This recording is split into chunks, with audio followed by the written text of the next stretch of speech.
Attack കൈ കൊടുക്കാൻ കിട്ടിയില്ലെന്ന് അതിന് കയറിയത്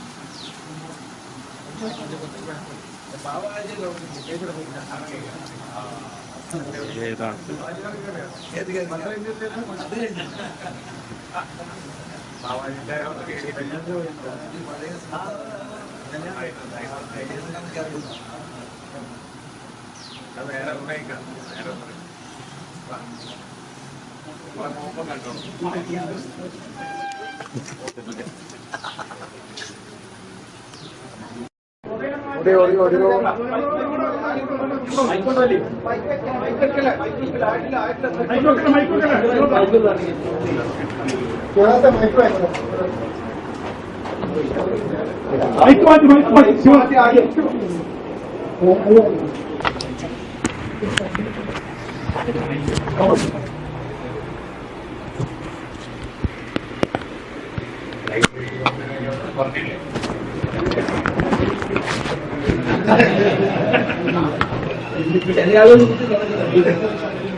സൗഹൃദ സംഭാഷണമാണ് നടന്നത്.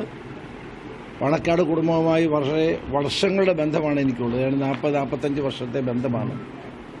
ഞാൻ 28ാമത്തെ വയസ്സിൽ മന്ത്രിയായപ്പോൾ ആദ്യം വന്നത് അന്ന് പാണക്കാട്ട് വന്ന് അന്ന് ശിഹാബ് തങ്ങളെ കണ്ടിട്ടാണ് എൻ്റെ പ്രവർത്തനം ആരംഭിച്ചത് തന്നെ. അപ്പോൾ ഇത്തവണ മന്ത്രിയായപ്പോൾ പിന്നെ ഇവിടെ വരാൻ കഴിഞ്ഞില്ല, എല്ലാവരും തിരക്കിനായി. അതോടൊപ്പം തന്നെ വിവാഹത്തിന് വരാൻ കഴിഞ്ഞില്ല. അന്ന് എൻ്റെ മണ്ഡലത്തിൽ ഒരു പ്രധാനപ്പെട്ട ചടങ്ങുണ്ടായിരുന്നതുകൊണ്ട് വരാൻ കഴിഞ്ഞില്ല. അപ്പോൾ അതുകൊണ്ട് വന്നതാണ്. പ്രത്യേകിച്ച് വേറെ രാഷ്ട്രീയ കാര്യങ്ങളൊന്നുമില്ല. അങ്ങനെ ഒരു സൗഹൃദം ഈ കുടുംബവുമായിട്ട് എന്നും എനിക്ക് വളരെ അടുത്ത ബന്ധമാണുള്ളത്.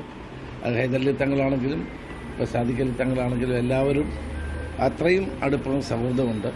പിന്നെ അവരുടെ ഇടയിലൊക്കെ ഒരു പാലമാണ് ഈ കുഞ്ഞാലിക്കുട്ടി. അതുകൊണ്ട് തങ്ങന്മാരെ എപ്പോഴും ബുദ്ധിമുട്ടിക്കാതെ ഞങ്ങൾ അദ്ദേഹത്തോടാണെല്ലാം പറയാറുള്ളത്. ആ ഒരു സൗഹൃദം അത്രയേ ഉള്ളൂ, വേറെ കാര്യങ്ങളില്ല.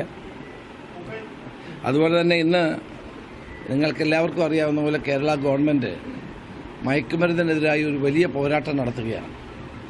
ഓപ്പറേഷൻ തുഫാൻ കേരള ജനത ഇന്ന് ഏറ്റെടുത്തിരിക്കുകയാണ്. അപ്പോൾ തങ്ങൾക്ക് ഞാനൊരു തുഫാൻ ബാഡ്ജ് കൂടി നൽകുകയാണ്. തുഫാൻ വാരിയറായി തങ്ങളെ പ്രഖ്യാപിക്കുകയാണ്.